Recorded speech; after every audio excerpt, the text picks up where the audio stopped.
சரணம், குருவே துணை. எல்லாருக்கும் வணக்கம். இன்றைக்கி வளமும் நலமும் தரும் முதிரைகள் அப்படிங்கிற தலைப்பில் இன்றைக்கி நமக்கு பார்க்க போகிற முதிரை அகங்கார முதிரை. அகங்காரம் அப்படின்னா எல்லாருக்கும் தெரியும், ஈகோ, ரைட்? ஸோ என்னடா இது, இவங்க அகங்கார முதிரைன்னு சொல்லித்தராங்க, இது என்ன நம்மளோட அகங்காரத்தை இன்க்ரீஸ் பண்ணுமா அப்படின்னா இல்லை. இப்போது இந்த ஈகோங்கிற விஷயம், அதாவது அகங்காரங்கிற விஷயம் நமக்கு எதுக்கெல்லாம் தேவை? முதல்ல நான்கிற உணர்வு, என்னை சார்ந்தது அப்படிங்கிற உணர்வு எல்லாருக்குமே தேவை இல்லையா? ஸோ அந்த உணர்வு இருந்தால் மட்டும்தான் நம்மளால் பயம் நீங்கி கான்ஃபிடெண்ட்டாக இருக்க முடியும். கரெக்டாக? இப்போது நம்ம ஒரு விஷயத்தை செய்ய போகிறோம், என்னால் முடியுமா முடியாதா அப்படிங்கிற ஒரு கான்ஃபிடென்ட் வேணும்ல. நம்மளோட கெப்பாசிட்டிஸ் என்ன, நம்மளோட எபிலிட்டிஸ் என்ன, இந்த விஷயத்தை நம்மளால் செய்ய முடியுமா முடியாதா அப்படிங்கிறத டிசைட் பண்ணுற அந்த திறமை இருக்கு இல்லையா? அதுக்கெல்லாம் என்ன வேணும் அப்படின்னா, நான் அப்படிங்கிற உணர்வு, ஐ ஆம் அப்படிங்கிற உணர்வு தேவை. அப்போ தான் நம்மளால் ஒரு விஷயத்தை டிசைட் பண்ணவே முடியும். இல்லை அப்படின்னா என்ன செய்வோம், இது என்னால் முடியாது, சின்ன விஷயமாக தான் இருக்கும், அது இது என்னால் முடியாது, இது என்னால் செய்ய முடியாது, இது செஞ்சால் இப்படி ஆயிரும் அப்படிங்கிற ஒரு உணர்வு நம்ம உடம்புல வந்துடும். ஸோ உடம்புல இருக்கிற உணர்வு தான் மனசுலையும் வருது இல்லையா? ஏன் அப்படின்னா, இந்த எனர்ஜி அப்படிங்கிற விஷயம் நம்ம உடம்புலேருந்து ஸ்டார்ட் ஆகி மனசு வரைக்கும் ட்ராவல் பண்ணி என்ன பண்ணுது அப்படின்னா, நம்மளை சுற்றியும் ஸ்ப்ரெட் ஆகுது. ஸோ நம்ம எப்போவுமே பாசிட்டிவ் எனர்ஜியோடு இருக்கோம், முடியும், நடக்கும் அப்படிங்கிற அந்த பாசிட்டிவ் எனர்ஜியோடே இருக்கோம் அப்படின்னா நம்மளை சுற்றி நல்ல விஷயங்களே நடக்கும். ஓகே? ஸோ இந்த நல்ல விஷயங்கள் நடக்கிறதுக்கு இந்த முதிரை ரொம்ப ஹெல்ப் பண்ணுது. முதல்ல தன்னை பற்றி அறிய,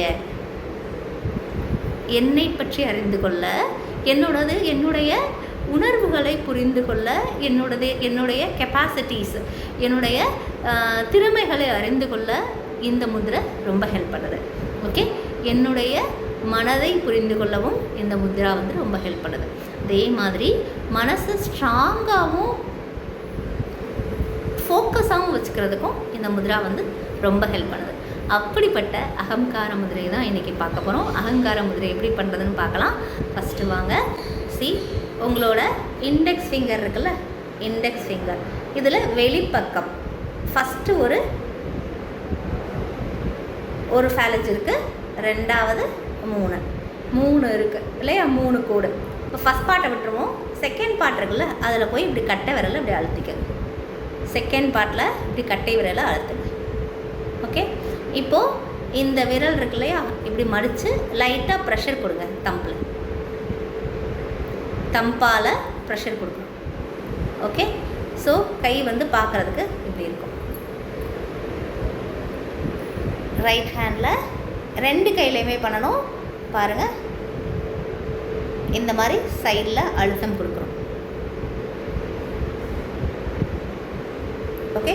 இந்த ஃபிங்கர்ஸ் முடிஞ்சால் ஸ்ட்ரெச் பண்ணலாம், 2 கையும். முடியலைன்னா பரவாயில்ல, இந்த மாதிரி ஃபோல்ட் பண்ணிக்கலாம். இதுக்கு பேர் அகங்கார முதிரை. இப்போது அகங்கார முதிரையை எல்லாரும் ஃபாலோ பண்ணி நம்மளோட கெப்பாசிட்டிஸ் என்னன்னு தெரிஞ்சுக்கிட்டு அதுக்கு ஏற்றாப்பில் நம்ம லைஃப் ஸ்டைலை மாற்றி அமைச்சிக்கலாம். சரியா? அப்படிப்பட்ட அற்புதமான முதிரையை கொடுத்த நம்ம குருஜிக்கு நன்றி சொல்லிவிட்டு ரெகுலராக பண்ணணும்னு வேண்டி விரும்பி கேட்டுக்கிறோம். நீங்கள் மட்டும் பண்ணுறது இல்லாமல் உங்கள் ஃப்ரெண்ட்ஸுக்கு, ரிலேட்டிவ்ஸுக்கெல்லாம் அதை ஷேர் பண்ணுங்கள், அவங்களும் பண்ணி பலனடையட்டும். ஓகேவா? எங்கள் சேனல் பிடிச்சிருந்தா லைக் பண்ணுங்கள், ஷேர் பண்ணுங்கள், சப்ஸ்கிரைப் பண்ணுங்கள், பக்கத்தில் உள்ள பெல் பட்டனை கிளிக் பண்ணுங்கள். நன்றி, வணக்கம்.